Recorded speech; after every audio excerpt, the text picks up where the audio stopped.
सबसे पहला स्टैंडर्ड जिसे मैं समझता हूं कि हमारे रिस्पेक्टेड जनाब जावेद अख्तर साहब बड़ी तेज़ी के साथ उसकी तरफ लपकेंगे, वो है साइंस। जबकि साइंस दर हकीकत खुदा के एग्जिस्टेंस को डायरेक्टली साबित करने या उसके एग्जिस्टेंस को डिनाई करने के लिए स्टैंडर्ड नहीं बन सकती। और उसकी वजह क्या है, ये मैं नहीं कह रहा, ये वो लोग कह रहे हैं जो साइंस के एक्सपर्ट्स हैं। नेशनल एकेडमी ऑफ साइंस कहती है science doesn't have the processes to prove और disprove the existence of God. Why? क्योंकि साइंस का ताल्लुक एम्पेरिकल एविडेंस से है और एम्पेरिकल एविडेंसेस का ताल्लुक हमारे नेचुरल और फिजिकल वर्ल्ड से है, जबकि गॉड नॉन फिजिकल और सुपर नेचुरल रियलिटी है। लिहाजा नॉन फिजिकल रियलिटी को आप उस टूल के साथ नहीं चेक कर सकते जिसका काम फिजिकल रियलिटी को तलाश करना है। लिहाजा आज इस डिबेट में गॉड की एग्जिस्टेंस को साबित करने या उसे डिनाई करने में साइंटिफिक एविडेंस को एक्सेप्ट नहीं किया जाएगा। कि दूसरा इसका है कि हमें खुदा दिखाओ, अगर है तो दिखाओ, या ये कि खुदा के एग्जिस्टेंस पर एम्पेरिकल एविडेंस दो, तो ये है दर हकीकत गलत टूल का इस्तेमाल करना। ये ऐसा ही है कि जावेद साहब मुझसे ये मुतालबा करें कि मुफ्ती साहब आप मेटल डिटेक्टर के जरिए प्लास्टिक डिटेक्ट करके दिखाएं। अब चूंकि प्लास्टिक डिटेक्ट नहीं हो पा रही है लिहाजा plastic does not exist. No, you are using the wrong tool. इस टूल से प्लास्टिक को डिटेक्ट नहीं किया जाता। लिहाजा मैं समझता हूं कि गॉड के एग्जिस्टेंस पर एम्पेरिकल एविडेंस का मुतालबा करना एक बचकाना मुतालबा है और हमारे रिस्पेक्टेड जनाब जावेद अख्तर साहब इस स्टेज से अब बहुत आगे निकल चुके हैं।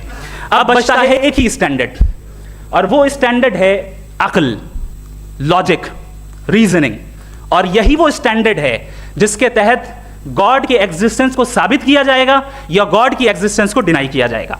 लेकिन चूंकि ये बहुत इंपॉर्टेंट और सेंसिटिव टॉपिक है, इसलिए लॉजिकल आर्ग्यूमेंट भी ऐसा होना चाहिए जो डेफिनेटिव हो, इनडेफिनेटिव ना हो, जो 2 और 2 4 की तरह बिल्कुल वाजे हो, जिसे लॉजिकली रिजेक्ट करना पॉसिबल नहीं हो। फॉर एग्जाम्पल हम कहें हमारे रिस्पेक्टेड मिस्टर सौरभ साहब ये एक इंसान है और तमाम इंसान कॉन्शियस बीइंग है, लिहाजा नतीजा क्या निकला, हमारे सौरभ साहब भी कॉन्शियस बीइंग है। क्या ये इनडेफिनेट आर्ग्यूमेंट है या डेफिनेट आर्ग्यूमेंट है? ये डेफिनेट आर्ग्यूमेंट है। ये 2 और 2 की तरह वाजे है, इसमें किसी तरह जो है लॉजिकली इसको रिजेक्ट नहीं किया जा सकता। तो अगर आज हमारे जावेद अख्तर साहब ऐसी कोई अकली दलील और लॉजिकल एविडेंस दें खुदा के ना होने पर जो डेफिनेट भी हो, तो मैं ये ऐलान करता हूं कि यकीनन मैं उस एविडेंस को कबूल करूंगा और उस पर गौर करूंगा। लेकिन साथ में ये भी ऐलान कर देता हूं प्रेडिक्शन के तौर पर कि ऐसा कोई डेफिनेट आर्ग्यूमेंट कोई नहीं पेश कर सकता। दलील हम देंगे और डेफिनेटिव दलील देंगे, लॉजिकल दलील देंगे, ऐसी दलील देंगे जो एंटायर एथिस्टिक वर्ल्ड उसे रेफ्यूट नहीं कर सकती। चलें अब हम एक एग्जाम्पल सोचते हैं, एक सिनेरियो, सिंपल सिनेरियो, तमाम ऑडियंस से गुजारिश है, हम और आप एक आइसोलेटेड आइलैंड पर हैं, ऐसा आइलैंड जहां पे हमसे पहले कोई कभी नहीं गया। चलते चलते आपके सामने अचानक आपने देखा एक पिंक कलर की बॉल पड़ी हुई है। सबसे पहला सवाल आपके जहन में क्या आएगा कि ये बॉल यहां क्यों आई, कैसे आई, ये पिंक कलर की ही क्यों है, कोई और कलर भी हो सकता था, ये इसी शेप में क्यों है, कोई और शेप भी हो सकता था। नेचुरली आप इस तरफ पहुंचेंगे कि कोई ना कोई है जिसने इन स्पेसिफिक प्रॉपर्टीज के साथ इस बॉल को बनाया है और यहां पे रखा है। चूंकि आप जानते हैं कि ये जो बॉल है इसका एग्जिस्ट करना जरूरी नहीं है, ये एग्जिस्ट कर भी सकती थी, नहीं भी कर सकती थी, और एग्जिस्ट करना ही था तो किसी और फॉर्म में करती, किसी और कलर में करती। अब आप इस बॉल को एक्सपैंड करते चले जाएं, एक्सपैंड करते चले जाएं, एक्सपैंड करते चले जाएं, यहां तक कि ये बॉल यूनिवर्स के साइज की हो जाए। बताइए कि क्या साइज के बढ़ जाने से सवाल बदल जाएगा? हरगिज नहीं बदलेगा। अभी भी सवाल रहेगा ये यूनिवर्स कहां से आया, इन स्पेसिफिक प्रॉपर्टीज के साथ कहां से आया, क्यों आया, किसने बनाया, ये सवाल उस वक्त भी वैलिड रहेगा। लेकिन ये सवाल अगर हम जनाब जावेद अख्तर साहब से करें तो चूंकि इनका वर्ल्ड व्यू एथिस्टिक है, और सिर्फ इनका नहीं, मतलब जितने भी एथिस्ट हैं और एथिस्टिक वर्ल्ड व्यू को रखने वाले से अगर आप ये सवाल करें कि ये यूनिवर्स कहां से आया, तो इनका जवाब या तो आर्ग्यूमेंट फ्रॉम इग्नोरेंस होगा या डॉगमेटिक होगा। या तो ये कहेंगे कि मुझे नहीं पता कि ये कहां से आया, लिहाजा गॉड डज नॉट एग्जिस्ट, ये आर्ग्यूमेंट फ्रॉम इग्नोरेंस है। या ये कहेंगे कि ये यूनिवर्स खुद ब खुद बन गया, इसका मतलब ये है कि उस बॉल को भी खुद ब खुद बन जाना चाहिए, लेकिन बॉल के ताल्लुक से ये एक्सप्लेनेशन एक्सेप्ट नहीं की जाएगी कि खुद ब खुद बन गई, लेकिन यूनिवर्स के ताल्लुक से कर दिया जाएगा। इसे हम दूसरे अल्फाज में डॉगमा भी कह सकते हैं। दूसरी चीज, हमारे जावेद अख्तर साहब जरूर गॉड ऑफ गैप्स की मिसाल भी जरूर देंगे, और मिसाल देंगे कि पहले ज़माने में बिजलियाँ कड़कती थी तो लोगों ने किसी एक खुदा की तरफ, और बारिश होती थी तो दूसरे खुदा की तरफ मंसूब कर दिया, उनके पास दलील नहीं थी। ये हमारा वर्ल्ड व्यू है ही नहीं, ये हमारा वर्ल्ड व्यू है ही नहीं, क्योंकि नेचुरल फिनोमेना के प्रोसेस की इंटरप्रिटेशन को जान लेने से ये कहां से साबित हो गया कि गॉड कार चली जाएंगी। इस पर आ जाएं उसी एग्जांपल की तरफ कि बॉल, मुझसे अगर कोई पूछे इस बॉल को किसने बनाया और या इस एक्सपेंडेड बॉल को किसने बनाया, मैं कहूंगा कि चूंकि ये यूनिवर्स और इस यूनिवर्स की तमाम चीज़ें कॉन्टिंजेंट हैं। कॉन्टिंजेंट होने का मतलब ये होता है कि जो अपने एग्जिस्टेंस पे किसी के ऊपर डिपेंड करती हो, तो जाहिर है ये यूनिवर्स कॉन्टिंजेंट है। और अगर कोई चीज़ कॉन्टिंजेंट नहीं है तो मैं रिक्वेस्ट करूंगा कि मुझे दिखा दें कि कौन सी चीज़ यूनिवर्स में कॉन्टिंजेंट नहीं है, हम भी ज़रा गौर कर लें और हम भी देख लें। और जब कॉन्टिंजेंट चीज़ें मौजूद हैं तो फिलोसोफर्स की इस्तिलाह के मुताबिक, हम उस टर्मिनोलॉजी के मुताबिक हम उस जगह तक पहुंचते हैं और उस हस्ती तक पहुंचते हैं जिसे नेसेसरी बीइंग कहा जाता है, कि ये वो नेसेसरी बीइंग है जिसका मौजूद ना होना नामुमकिन हो। क्योंकि अगर ये मौजूद ना हो तो सारी चीज़ें एग्जिस्टेंस में आएंगी ही नहीं, और ये सारी कॉन्टिंजेंट चीज़ें उसी के ऊपर डिपेंड करती हैं। अब अगर आप ये सवाल करते हैं कि फिर उस हस्ती को किसने बनाया, फिर उसका कॉज क्या है, फिर उसका कॉज क्या है, फिर उसका कॉज क्या है, और एंडलेसली चले जाएं, इसे हम कहते हैं इन्फिनिट रीग्रेस ऑफ कॉजेस, जो कि लॉजिकल फैलेसी है। कॉन्सेप्चुअली इन्फिनिटी पॉसिबल है। मिसाल के तौर पे न्यूमेरिकल्स 1 2 3 गिनते चले जाएं, इन्फिनिट नंबर्स हैं। मैं कॉन्सेप्चुअली बात नहीं कर रहा, प्रैक्टिकली रियलिटी में साबित करके दिखाएं कि infinite regress of causes possible है या नहीं। अगर पॉसिबल है तो हम मान लेंगे, मिसाल दे दें, और पॉसिबल नहीं है तो एक ही ऑप्शन बचता है जिसे हम कहते हैं नेसेसरी बीइंग। ऐसी नेसेसरी बीइंग जो इंडिपेंडेंट है, क्योंकि अगर वो डिपेंडेंट हुई तो वो नेसेसरी नहीं रहेगी। ऐसी इंडिपेंडेंट बीइंग जो इटर्नल है, अगर वो इटर्नल नहीं होगी, उसकी बिगिनिंग होगी तो वो खुद कॉन्टिंजेंट है। ऐसी बीइंग जो पावरफुल है, क्योंकि कॉन्टिंजेंट को एक्चुअलाइज करने के लिए पावर चाहिए। ऐसी बीइंग जो इंटेलिजेंट है और नॉलेजेबल है, क्योंकि ये यूनिवर्स स्पेसिफिक फॉर्म और स्पेसिफिक लॉज ऑफ नेचर के तहत प्रिसाइजली। साहब ने हवाला दिया कि खुदा फानी है। कितने मजहब आगे चले गए, किसी ने जुपिटर को खुदा माना, किसी ने किसी को माना। मैं कहता हूं जिसने कॉन्टिंजेंट चीज को खुदा माना, गलत माना, वो खुदा ही नहीं, वो खुदा ही नहीं है। हम तो नेसेसरी बीइंग को साबित करने बैठे हैं, वो नेसेसरी कॉज जो इटर्नल है, जो अबदी भी है और अजली भी है। हम किसी और को साबित करने नहीं बैठे। दूसरी चीज उन्होंने कहा कि फेथ एंड बिलीफ, ये एक ऐसी डेफिनेशन है फेथ की जो इन्होंने पहली मर्तबा पेश की है, या माफ कीजिएगा इन्होंने पहली मर्तबा पेश नहीं की है, रिचर्ड डॉकिंस ने पहली मर्तबा पेश की है। मुझे मालूम है ये सोर्स कहां से है। एपिस्टेमोलॉजिकली फेथ और बिलीफ का फर्क आप इस तरह नहीं कर सकते सर। फेथ सही भी होता है, गलत भी होता है, बिलीफ सही भी होता है, गलत भी होता है। जो लॉजिक, रीजन और एविडेंस से बैक्ड होगा वो फेथ सही होगा। और आप जिस फेथ की बात कर रहे हैं कि इलॉजिकल है और उसके पीछे नहीं है, तो we are on the same page. हम नहीं मानते उस फेथ को, जो फेथ ऐसा हो जिसके पीछे कोई लॉजिक ना हो, एविडेंस ना हो, हम नहीं मानते। हम तो उस फेथ के कायल हैं जिसके पीछे लॉजिक हो और एविडेंस हो। तो बिलीफ सही भी होता है, गलत भी होता है, फेथ भी सही होता है और गलत भी होता है। तो आज फेथ और बिलीफ के डिफरेंस पे बात नहीं हो रही। आज आप चाहे फेथ एक्सेप्ट कर लें या बिलीफ एक्सेप्ट कर लें, आज ये बात होगी कि ट्रूथ क्या है, चाहे ट्रू बिलीफ सही है या ट्रू फेथ सही है, और फॉल्स फेथ क्या है और फॉल्स बिलीफ क्या है, बात इस पे हो रही। दूसरी चीज इन्होंने पूछा स्टुपिडिटी फिर क्या है। अगर फेथ रिलीजन स्टुपिडिटी नहीं है तो और क्या है। चूंकि फेथ का मुतालबा करते हैं तो स्टुपिडिटी क्या है। मैं कहता हूं स्टुपिडिटी एथिज्म है। उसकी वजह यह है कि आप एक सड़क पे जा रहे हो और आप किसी गार्डन में जाएं और देखें वहां लिखा है फूलों के साथ I love Javed Akhtar, and I really do, I love you sir. So जब आप वहां पर पहुंचे तो वहां पहुंचकर अब ये बताएं, क्या आप ये कहेंगे वाह व्हाट अ नेचुरल सिलेक्शन, ये क्या नेचुरल सिलेक्शन है? नहीं, ये प्रिसाइजली डिजाइंड है, इसके पीछे डिजाइनर है। लिहाजा अगर कोई एक ऐसी कॉमन सेंस की बात को कबूल नहीं कर रहा है कि यूनिवर्स जो इतनी प्रिसाइजली काम कर रहा है, हम कहते हैं कि खुद ब खुद बन गई, मैं समझता हूं इससे बड़ी स्टुपिडिटी और कुछ नहीं है। ये रैशनल चीज है। फिर हमारे सर ने कहा कि आपने बॉल पे फोकस किया, आइलैंड पे फोकस नहीं किया। अरे आइलैंड को किसने बनाया यही समझाने के लिए तो बॉल की मिसाल दे रहा हूं। और बॉल भी कॉन्टिंजेंट है, आइलैंड भी कॉन्टिंजेंट है, दोनों नेसेसरी बीइंग का मुतालबा करते हैं। आगे इन्होंने कहा कि नेचर में कोई इंसाफ नहीं है। हम डिसाइड करते हैं कि मोरालिटी क्या होती है, इंसाफ क्या होता है। हम डिसाइड करते हैं, जैसे ड्राइविंग सीट में ट्रैफिक वाला, ये तो किसी खुदा ने नहीं कहा, ये है, इसे कहते हैं फॉल्स इक्विवेलेंस। ये एक लॉजिकल फैलेसी है। आपने जो है मिसाल दी ड्राइविंग की और ट्रैफिक की, ये सब्जेक्टिव मोरालिटी है। आप सब्जेक्टिव मोरालिटी को मिसाल बनाकर ऑब्जेक्टिव मोरालिटी के ऊपर नहीं थोप सकते। इंसाफ ये ऑब्जेक्टिव मोरालिटी है। अगर आप ये कहते हैं कि नेचर में इंसाफ नहीं है तो इंसाफ का न होना ये नेचुरल हुआ, तो फिर नेचर को नेचर रहने दे, क्यों हम इतना स्ट्राइव कर रहे हैं दुनिया में इंसाफ लाने के लिए? ये तो इलॉजिकल बात है, इर्रेशनल बात है। इसलिए बहुत सी चीजें ऐसी हैं जो ऑब्जेक्टिवली जो है इविल या गुड हैं, और बहुत सी चीजें ऐसी हैं जो सब्जेक्टिवली हैं। सब्जेक्टिवली जो मोरल होता है या इमोरल होता है उसको हम सोशल कंसेंसस से या पर्सनल प्रेफरेंस से डिसाइड करते हैं, लेकिन जो ऑब्जेक्टिव मोरालिटी है जिसमें इंसाफ आया, जो इन्होंने बार बार रिपीट किया, ये ऑब्जेक्टिव है, सब्जेक्टिव नहीं है। अगर आप कहते हैं ये सब्जेक्टिव है तो मेरा सवाल आपसे ये है, क्या सोशल कंसेंसस के जरिए अगर जुल्म को सही करार दे दिया जाएगा तो आप जुल्म को जस्टिफाई करेंगे? दूसरी चीज इन्होंने यह कहा कि 2 पैक शराब पी लें तो वो उतने पे नहीं रहता, बढ़ जाता है। यही मामला मजहब के साथ है। 2 पैक आप पी लें बढ़ेगा, तो ये एक ऐसी मिसाल है, इसको कहीं भी फिट कर लें कि आप एथिज्म पे जब फिट करें, जब आप 2 पैक एथिज्म का लेंगे ना तो वो बढ़ बढ़ के नॉर्थ कोरिया बनेगा। थैंक यू, शुक्रिया। जनाब जावेद अख्तर साहब कई मरतबा दोहरा रहे हैं कि फेथ का मतलब बताइए, फेथ का मतलब बताइए। मैंने बता दिया, फेथ सही भी होता है, गलत भी होता है। और आज हम फेथ पे बात नहीं कर रहे, हम ट्रूथ और डज गॉड एग्जिस्ट पे बात कर रहे हैं। क्या डज गॉड एग्जिस्ट, ये ट्रूथ यानी गॉड है या नहीं है, इसमें से दोनों ट्रूथ क्या है। अब आप उसे फेथ कह लें, बिलीफ कह लें, नॉट माई बिजनेस। उसके बाद आपने कहा कि भाई सवाल करने से मजहब रोकता है। मैं कहता हूं जो रोकता है वो रोकता होगा, मैं नहीं रोकता, बल्कि सवाल करें, सवाल करना चाहिए। सवाल कर करके तो हम आगे बढ़ते हैं, तरक्की करते हैं, और इसीलिए मैं आज यहाँ पे आया हूँ। लेकिन सवाल सिर्फ खुदा से नहीं होगा, आपसे भी होगा। सवाल एथिज्म से भी होगा, सवाल सिर्फ मजहब से नहीं होगा, सबसे होगा। और आज मैं सवाल करूंगा और उम्मीद है कि आप जवाब देंगे। अभी तक आपने वैसे कॉन्टिंजेंसी आर्गुमेंट का कोई जवाब नहीं दिया। चलें, आपने कहा यूनिवर्स के बारे में इटर्नल क्यों नहीं बोल देते। ये चूंकि लॉजिकली पॉसिबल ही नहीं है कि यूनिवर्स इटर्नल हो।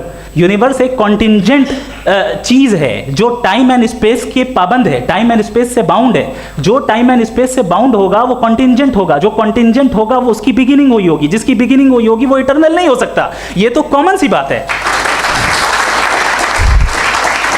आपने कहा कि किसी मजहबी किताब में डायनासोर का जिक्र नहीं है। अफसोस कि आज तक किसी मैथमेटिक्स के किताब में मुझे डायनासोर का जिक्र नहीं मिला। तो इसका मतलब मैथमेटिक्स की किताब बेकार है? नहीं, उसका वो टॉपिक नहीं है। रेवलेशन का और मजहबी किताबों का टॉपिक ये नहीं है कि आपको आके बताए साइकिल कैसे बनाते हैं, या आकर ये बताएं कि जो है डायनासोर कब था। वो तो मोरालिटी सिखाने आया है, गॉड के बारे में बताने आया, नॉन फिजिकल रियलिटी की हकीकत को सिखाने के लिए आया। रिलीजन साइंस को रोकता है? नहीं रोकता। अगर रोकता है तो गलत करता है। रिलीजन साइंटिज्म को रोकता है, जिसमें हमारे जावेद साहब मुख्तल है। साइंस और साइंटिज्म में फर्क है।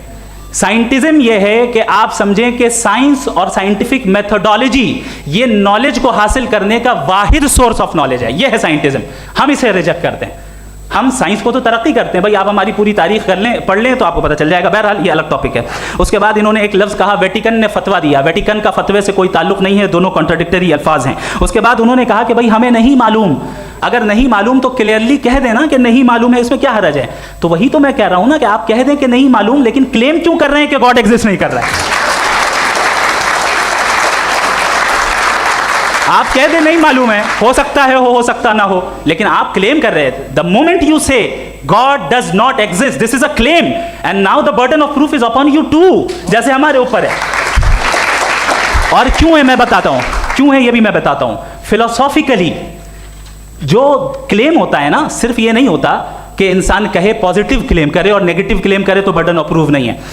आप मिसाल के तौर पे मैं कहूं कि फुला उस कमरे में कोई नहीं है, मैंने एक नॉलेज का क्लेम किया है। उस कमरे में कोई नहीं है, मैंने एक नॉलेज का क्लेम किया। या तो मैं कहूं मुझे नहीं पता, हो भी सकता है नहीं भी हो सकता है, this is not a claim.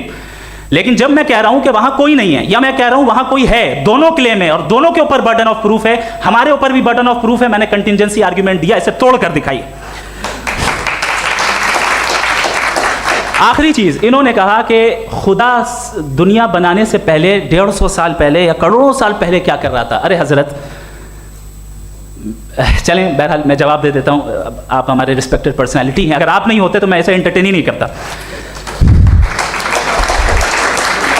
Time ये 100 साल पहले या 100 साल बाद, पहले बाद में अभी, ये वो अल्फाज हैं जिनका ताल्लुक टाइम से है। टाइम शुरू ही हुआ है यूनिवर्स की बिगिनिंग के बाद, तो उसके पहले खुदा क्या कर रहा था। सवाल इलॉजिकल है।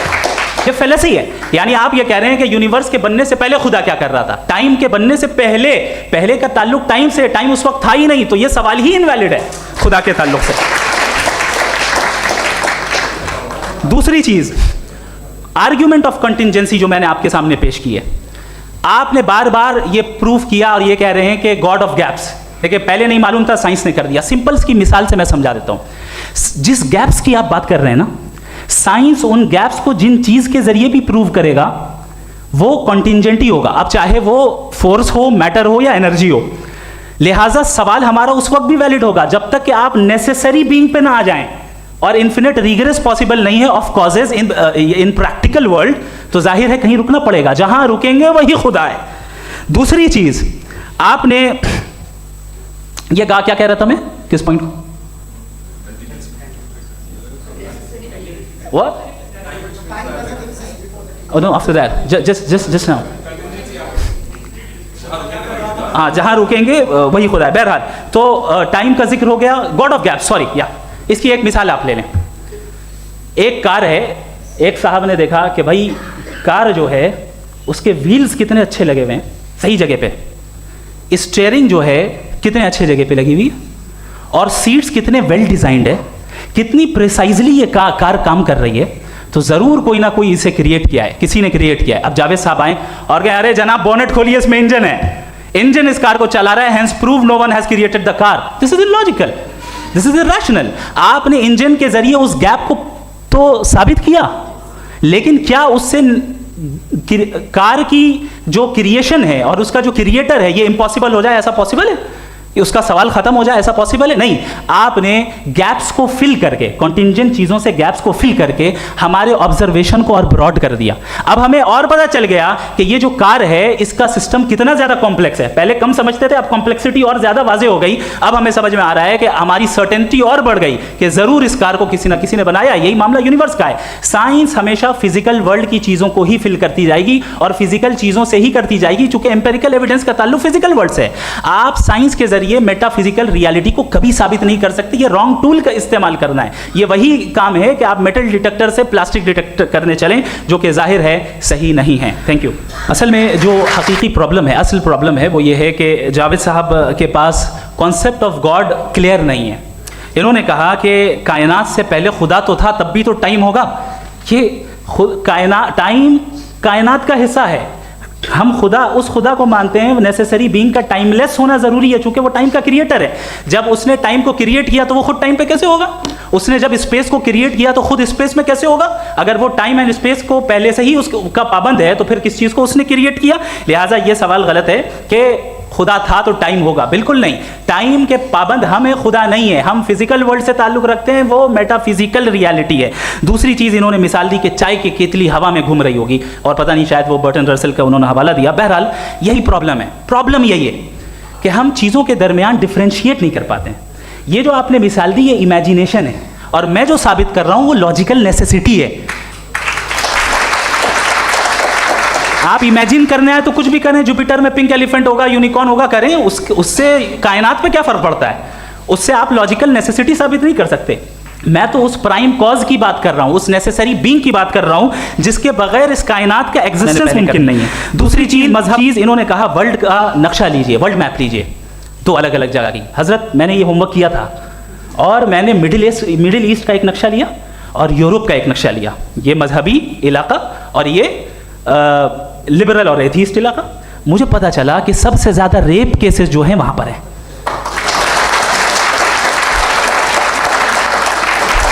मुझे ये पता चला यूएन की रिपोर्ट के मुताबिक, मैं अपने घर से नहीं लेके आ रहा, कि जो वर्किंग वुमेन है यूरोपियन कंट्रीज में, उसमें 81% वुमेन सेक्सुअल हैरेसमेंट का वर्क में शुमार हो रही है। ये मिडिल ईस्ट में नहीं हो रहा है, वो मजहबी लोग हैं इसलिए नहीं हो रहा है। दूसरी चीज, आपने ये कहा कि मजहबी आदमी का अच्छा होना हमारे अच्छे होने से बहुत मुश्किल है, बहुत मुश्किल है। तो इसका मतलब यह है कि गॉड के अलावा आपके पास अच्छे और बुरे का कोई स्टैंडर्ड है। मैं चाहूंगा कि कन्वर्सेशनल स्टाइल वाली डिस्कशन और सेगमेंट पे इसी पे बात कर लेते हैं। Thank you very much. तो सबसे पहला सवाल आपसे ये है कि जो मैं इतनी देर से कॉन्टिंजेंसी आर्ग्यूमेंट आपको बता रहा था, ये अकल से ही बता रहा था हजरत। आप ये बताएं कि आप इन्फिनिट रिग्रेस ऑफ कॉजेस को पॉसिबल मानते हैं या नेसेसरी बीइंग के एग्जिस्टेंस को सही समझते हैं, चूंकि दो ही ऑप्शन हो सकता है, आप ये बताएं। देखिए, आपको मैं ईमानदारी से बात करूँ, एक तो मैं कॉन्टीजेंसी वर्ड ठीक से समझता हूँ, और इस वक्त भी जो आपने अंग्रेज़ी के अल्फाज इस्तेमाल किए वो ज़रा थोड़े से मुझे डिफ़िकल्ट और कॉम्प्लिकेटेड लगे, तो आप ज़रा सिंपल ज़बान में सवाल कर सकते हैं। बिल्कुल कर सकता हूँ जी। यूनिवर्स की हर चीज़ कॉन्टिंजेंट होने का मतलब ये है कि वो अपने एग्जिस्टेंस में किसी के ऊपर डिपेंडेड है। जो भी चीज़ डिपेंडेड होगी वो चीज़ इंडिपेंडेंट नहीं हो सकती, तो उसका कोई ना कोई कॉज होगा। तो अब आप क्या समझते हैं कि ये इन्फिनिट रिग्रेस है, यानी कॉज पर कॉज, कॉज पर कॉज, कॉज पर कॉज, और कभी कोई यानी ये एंडलेसली चलता रहा? क्योंकि अगर ऐसा होगा तो हम तो एग्जिस्टेंस में आते ही नहीं, लॉजिकली ये मुत्तफक अलैह चीज़ है, मुत्तफक अलैह अग्रीड अपॉन। ओके,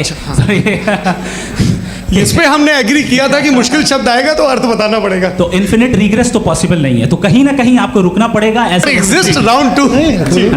चूंकि आज गॉड के एग्जिस्टेंस पे बात है तो मैं उसी के रिलेटेड जो है आपके सवालात को एंटरटेन भी करूंगा और मैं भी पूछूंगा।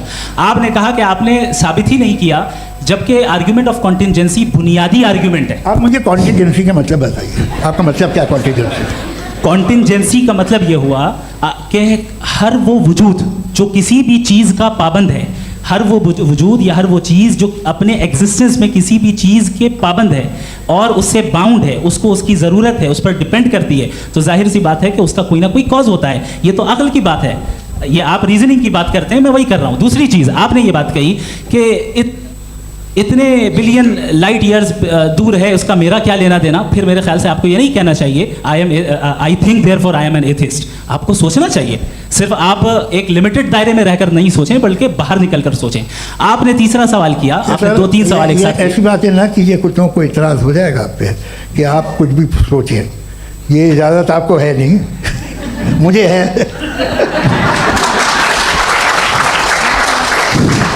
जी, आपने प्रॉब्लम ऑफ इविल के ताल्लुक से सवाल किया और बार बार आप एक लफ्ज़ रिपीट कर रहे हैं कि ओमनीपोटेंट गॉड है, ऑल पावरफुल गॉड है। यही तो दरअसल समझना है कि गॉड का कॉन्सेप्ट क्या है। प्रॉब्लम ऑफ इविल जो है, प्रॉब्लम ऑफ इविल दर हकीकत 2 असम्पशंस पर कायम है। अगर आप इन 2 असम्पशंस को समझ जाएं तो ये प्रॉब्लम नहीं रहेगी, आर्ग्यूमेंट आपको समझ में आ जाएगी कि ये कोलैप्स कर जाता है। पॉइंट नंबर 1, यानी जो आपका सबसे पहला फॉल्स असम्पशन है कि गॉड मर्सीफुल है, ओमनीपोटेंट है, दुनिया में जुल्म हो रहा है। लेकिन आपको ये समझना चाहिए कि हमारे वर्ल्ड व्यू के मुताबिक गॉड सिर्फ ओमनीपोटेंट और सिर्फ मर्सीफुल नहीं है, बल्कि वो ऑल वाइज भी है और वो ऑल नोइंग भी है। उसके हर काम के पीछे हिकमत और विजडम है। ये कोई ज़रूरी नहीं है कि वो हिकमत और विजडम आपको समझ में आए या मुझे समझ में आए। अगर आप जो समझ रहे हैं उसके मुताबिक आप फैसला कर रहे हैं, ये लिमिटेड पर्सपेक्टिव से आर्ग्यूमेंट है। और इस चीज़ को हम अपनी दुनिया में, अपने लाइफ में, डेली लाइफ में इस प्रिंसिपल को एक्सेप्ट करते हैं। हम जब किसी डॉक्टर के पास जाते हैं, डॉक्टर के पास जाकर वो अगर उसने हमें कोई दवाई दी है तो हम ये तो नहीं कहते कि जब तक आपके पास जितना नॉलेज और जितना विजडम नहीं है, आपने क्यों ये दवाई दी है, तब तक हम इस चीज़ को एक्सेप्ट नहीं करेंगे। नहीं कहते, हम उसकी अथॉरिटी को तस्लीम करते हैं। क्यों? क्योंकि उसकी हम जानते हैं कि वो नॉलेजेबल है, वो विजडम वाला है, हमसे ज़्यादा नॉलेज और हमसे ज़्यादा विजडम है। आपने अभी मेरी बात पूरी सुनी नहीं। मैंने कहा आपका पूरा आर्ग्यूमेंट 2 फॉल्स असम्पशंस पर है। एक फॉल्स असम्पशन मैंने बता दिया, दूसरा फॉल्स असम्पशन ये है कि इस दुनिया में इविल के होने का कोई गुड रीज़न नहीं है, जबकि हमारे पास बाज रीजंस मौजूद हैं, हमारे पास बाज वजूहात मौजूद हैं। अगर इस दुनिया में इविल ना हो तो आप गुड को डिफाइन कैसे करेंगे? अगर जुल्म ना हो आप इंसाफ को समझेंगे कैसे? अगर तारीकी ना हो तो आप लाइट को समझेंगे कैसे? बहुत अच्छे। अभी और सुन लें, अभी और बाकी है। ये तो बात बहुत पसंद आई साहब मुझे कि जब तक रेप ना हो तब तक औरतों की इज्जत का ख्याल आपने मेरा जवाब पूरा सुना ही नहीं। जब तक के बच्चों का कत्ल ना किया जाए तब तक आपको बच्चों की मासूमियत की इज्जत। आपने पूरा जवाब सुना ही नहीं। क्या बात, क्या आपने नुक्ता निकाला? आपने पूरा जवाब सुना ही नहीं। आप सुन लें, मेरी बात सुन लें। ये मैंने आपको एक चीज़ बताई। दूसरी चीज़, इस दुनिया में हम आए हैं टेस्ट के लिए, हमारा टेस्ट हो रहा है और हर इंसान का अलग अलग अंदाज में टेस्ट होता है।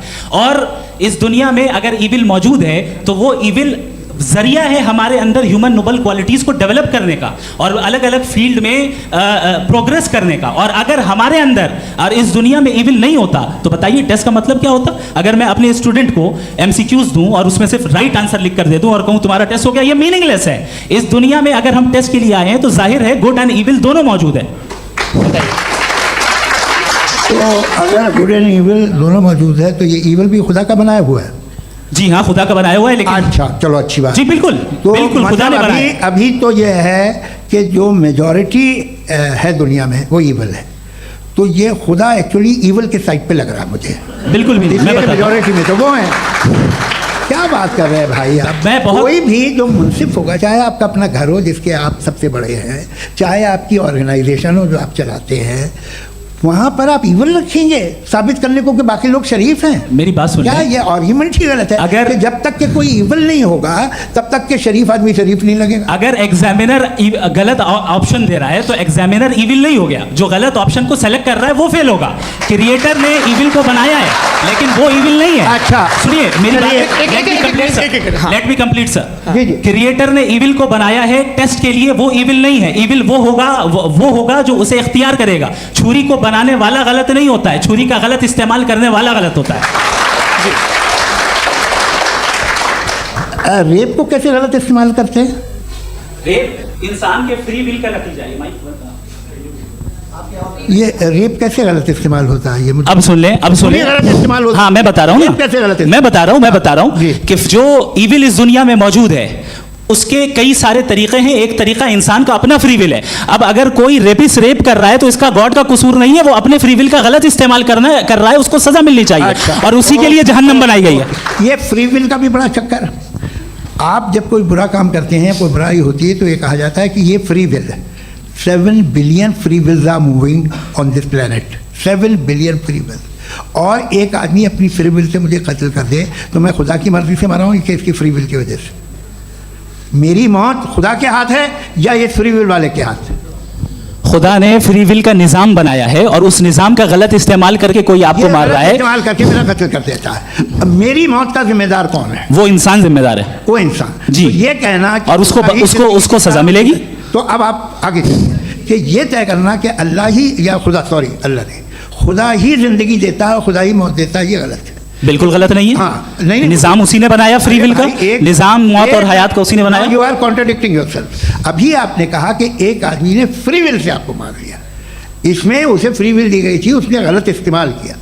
7 billion free wills are moving on this planet और आप चाह रहे हैं कि मैं सिर्फ खुदा का ध्यान करूं। ये 7 बिलियन फ्री विल्स को मुझे लुक आफ्टर करना पड़ेगा कि नहीं? ये तो तबाहियां कर रही हैं और तबाहियां ज़्यादा हो रही हैं। बिल्कुल। तो अगर आप बताएं अगर खुदा नहीं है फॉर एग्जाम्पल, हाँ। तो आप इविल को कैसे डिसाइड करेंगे? यानी how can you define evil objectively without God? देखिए, दुनिया में 2 तरह के जानवर हैं। एक जो अकेले रहते हैं जंगल में और एक जो ग्रुप्स में रहते हैं। ग्रुप में जो भी रहेगा, चाहे वो आपका फाउंडेशन हो, चाहे कोई क्लब हो, चाहे कोई पॉलिटिकल पार्टी हो, चाहे कोई यूनिट हो, उसमें आपको इंटरेक्ट करने के रूल बनाने पड़ेंगे। यानी लोग तय करेंगे। लोग तय करेंगे। अगर लोगों ने ये तय किया कि किसी का रेप करना सही, आप जस्टिफाई करेंगे? नहीं, आपका फाउंडेशन तो ये हो गया ना कि लोग इविल डिसाइड दुनिया करेंगे। में नहीं, अरे दुनिया में ऐसे ग्रुप्स हैं जो रेप को जायज़ मानते हैं सर्टन हालात में। मैं डिटेल में नहीं जानूंगा, आप भी जानते हैं। ये जो आईसिस वाले थे, इन्होंने क्या किया था, तो उन्होंने क्या किया उसका खुदा से कोई ताल्लुक नहीं है सर। मैंने सिंपल सवाल किया कि इविल को आप डिफाइन करते कैसे हैं? आगे वापस आइए जी। आप साथ में तभी रह सकते हैं जब कुछ आप ऐसे उसूल डेवलप करें जिसमें हर एक का बेसिक तहफ़्फ़ुज़, हर एक का बेसिक राइट हो और हर एक को कोई आराम मिले। यही तरीक़ा है किसी भी ऑर्गेनाइजेशन जिसमें एक से ज़्यादा लोग हैं और वो ऐसे चलती है ज़िंदगी। उसमें अगर आप गड़बड़ करेंगे तो तबाही होगी, नुकसान होगा, बर्बादियाँ आएंगी। और अगर उसमें आप घर ले लीजिए ना, एक हस्बैंड है, एक वाइफ है, बच्चे हैं, वालदा भी हैं, 2 बहनें भी हैं, एक भाई भी है। अब इसमें कोई निज़ाम आपको चाहिए साथ में रहने का और एक दूसरे पे भरोसा रहे, एक दूसरे के बहीख्वाह हों, एक दूसरे की मदद करें, ऐसी जिंदगी। सर आपकी बात आ गई। आप ये कह रहे हैं कि लोग डिसाइड करेंगे क्या सही है क्या गलत है, यही है? मेजॉरिटी डिसाइड करेगी क्या सही है क्या गलत है? अरे भाई बिल्कुल। मेजॉरिटी अगर ये कहे कि नाजी जर्मनी के साथ जिस तरह मेजॉरिटी थी कि जेनोसाइड करना सही, आप जस्टिफाई करेंगे? उस वक्त आपका ये सवाल सिर्फ उसके बाद क्लोजिंग। हाँ, उस वक्त प्लेनेट पे जो लोग थे उनमें कितने लोग हिटलर को सही समझते? अच्छा, प्लेनेट की मेजॉरिटी तय करेगी, सोसाइटी की नहीं। प्लेनेट की मेजॉरिटी गॉड के एग्जिस्टेंस को सही मानती है, आप क्यों नहीं मानते? आर्ग्यूमेंट्स हैं और मेरे आर्ग्यूमेंट को किसी एक राउंड में भी इन्होंने एंटरटेन नहीं किया और रेफ्यूट नहीं किया है। एक राउंड में भी नहीं, एक राउंड में भी नहीं। कौन सा? और ना ही सर अभी अभी आपका क्लोजिंग आर्गुमेंट आएगा नहीं वो उसमें। बता देना। Argument of contingency sir. अरे मैं आपसे कई बार कह चुका हूँ कंटीजेंसी का मतलब अब मैं कैसे समझाऊं Please, आपको आपस में हाँ आप और कितने आसानी से समझाऊं मैं, मुझे तो नहीं समझ में आ रहा है। बस- आप अपनी- आर्ग्यूमेंट ऑफ कंटीजेंसी उर्दू में बोल सकते हैं। हाँ आप अपनी बात पूरी कर लें जी। आखिरी 4 मिनट। दूसरी चीज, just a minute please ma'am, can I talk? दूसरी चीज ये है कि आपने एक तो इसका जवाब नहीं दिया, दूसरा आपने गॉड के ना होने पर कोई डेफिनेटिव आर्ग्यूमेंट नहीं दिया, सिर्फ मजहब पे बात कर रहे हैं आप। मजहब तो आज हमारा टॉपिक ही नहीं था, आज तो हमारा टॉपिक आप मजहब से ले लेकर आईएस तक चले गए। भाई हमारा क्या ताल्लुक है उससे? We condemn them. और उसका गॉड से क्या ताल्लुक है? अगर कोई गलत काम कर रहा है, किसी ने किसी को कत्ल किया, किसी ने किसी का रेप किया, उसको सजा मिलनी चाहिए। और आपके पास कोई भी rational strong foundation of morality नहीं है। आपने कहा कि मेजॉरिटी तय करेगी सोसाइटी की, वो सही होगा। मैंने कहा हिटलर को फिर आप सही कहेंगे, नहीं, प्लैनेट की सोसाइटी की मेजॉरिटी तय करेगी। तो प्लैनेट की मेजॉरिटी गॉड के एग्जिस्टेंस को मानती है, आप कहना है ये रिलीजियस है। तो यानी आपके पास कोई स्ट्रॉन्ग फाउंडेशन नहीं है ऑब्जेक्टिव मोरालिटी का। ऑब्जेक्टिव मोरालिटी का अगर कोई फाउंडेशन है तो वो सिर्फ गॉड है, गॉड है, गॉड है। Thank you.